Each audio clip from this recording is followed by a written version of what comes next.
Assalamualaikum warahmatullahi wabarakatuh. Perkenalkan, nama saya Desi Andrianti. Saya dari Fakultas Keguruan dan Ilmu Pendidikan, Prodi Pendidikan Bahasa dan Sastra Indonesia. Saya adalah mahasiswi aktif di semester 8 dari Universitas Muhammadiyah Sumatera Utara. Di sini saya akan membacakan dongeng karya saya sendiri yang berjudul Naura dan Buah Kurma Ajaib. Di suatu desa terdapat satu kerajaan yang bernama Kerajaan Kayu Putih. Kerajaan yang aman dan damai, yang dipimpin oleh kerajaan yang bijaksana. Raja tinggal bersama istri dan putri tunggalnya, yang bernama Putri Naura. Pada suatu hari, Naura bermain di taman kerajaan.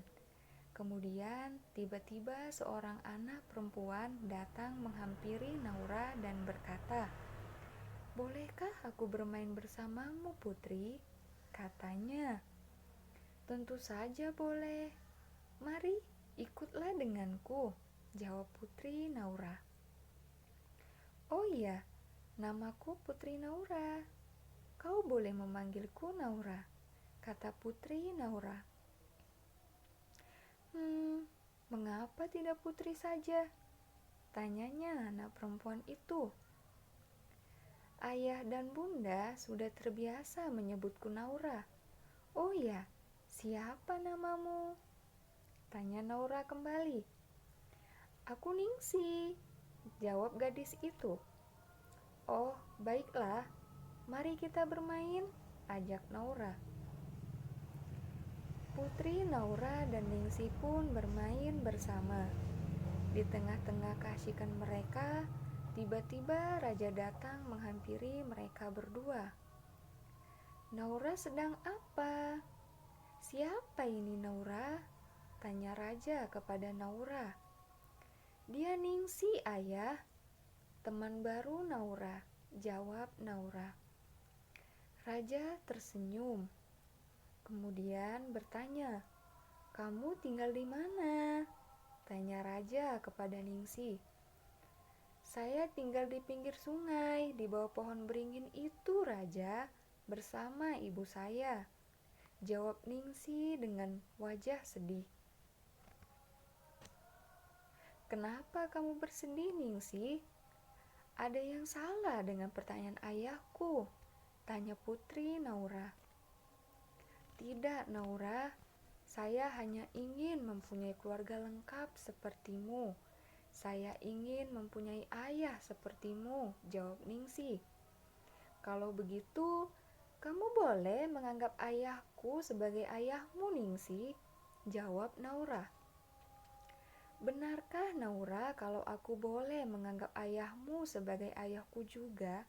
tanya Ningsi kepada Putri Naura karena kurang yakin.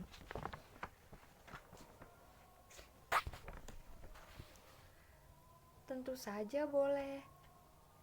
Ayah tidak keberatan kan kalau Ningsi menjadi saudaraku dan memanggilmu ayah sepertiku?" "Tentu saja boleh. Ayah tidak keberatan kan kalau Ningsi menjadi saudaraku dan memanggilmu ayah sama sepertiku?" tanya Naura kepada raja. Raja hanya mengangguk dan tersenyum. Ia senang melihat putrinya yang rendah hati dan mau berbagi dengan orang lain. Peristiwa itu ternyata diketahui oleh Ibu Naura, istri raja. Beliau senang melihat Naura berbahagia setiap harinya, bermain dengan Ningsi. Kemudian, raja dan istrinya mengangkat Ningsi menjadi anaknya. Raja memanggil Ningsi dan ibunya untuk datang ke istana. Tujuan raja untuk mengajak Ningsi dan ibunya untuk tinggal di istana bersama mereka. Awalnya, ibunya Ningsi menolak, tetapi karena permintaan raja, beliau pun menurut. Setelah tinggal beberapa bulan di istana, Ibu Ningsih mulai risih melihat kedekatan raja dan istrinya, terlebih dengan putri tunggalnya, Naura. Ia merasa ingin berada di posisi istri raja dan menyingkirkan istri raja. Ibu Ningsih menyusun siasat untuk mencelakai istri raja dengan cara meracuninya. Naura yang tidak sengaja lewat dari dapur melihat kejadian tersebut dan mengikuti Ibu Ningsih yang menghampiri ibunya di kamar. Mengetuk pintu dan masuk. "Saya membuatkan bubur untuk istri raja yang terhormat," kata Ibu Ningsih. "Tidak usah repot untuk membuatkan sesuatu. Di istana sudah banyak dayang-dayang yang membuatkan apa yang kita mau," jawab istri raja. "Tidak mengapa, Tuan," jawab Ibu Ningsih.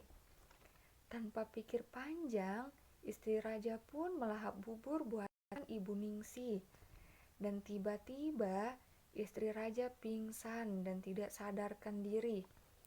Naura yang melihat kejadian tersebut langsung panik dan berteriak, "Kamu apakan ibuku? Ayah, ayah, ibu pingsan ya." Kata Naura sambil menangis. Kemudian Ibu Ningsih mencekik Naura dan mengancam Naura agar tidak mengatakan sebenarnya apa yang terjadi. Mendengar suara Naura, Raja dan Ningsih serta prajurit dan dayang-dayangnya berada di istana sontak langsung menuju ke arah suara tersebut. "Kamu kenapa, Adinda? Bangun, Adinda. Apa yang sudah terjadi?" kata Raja.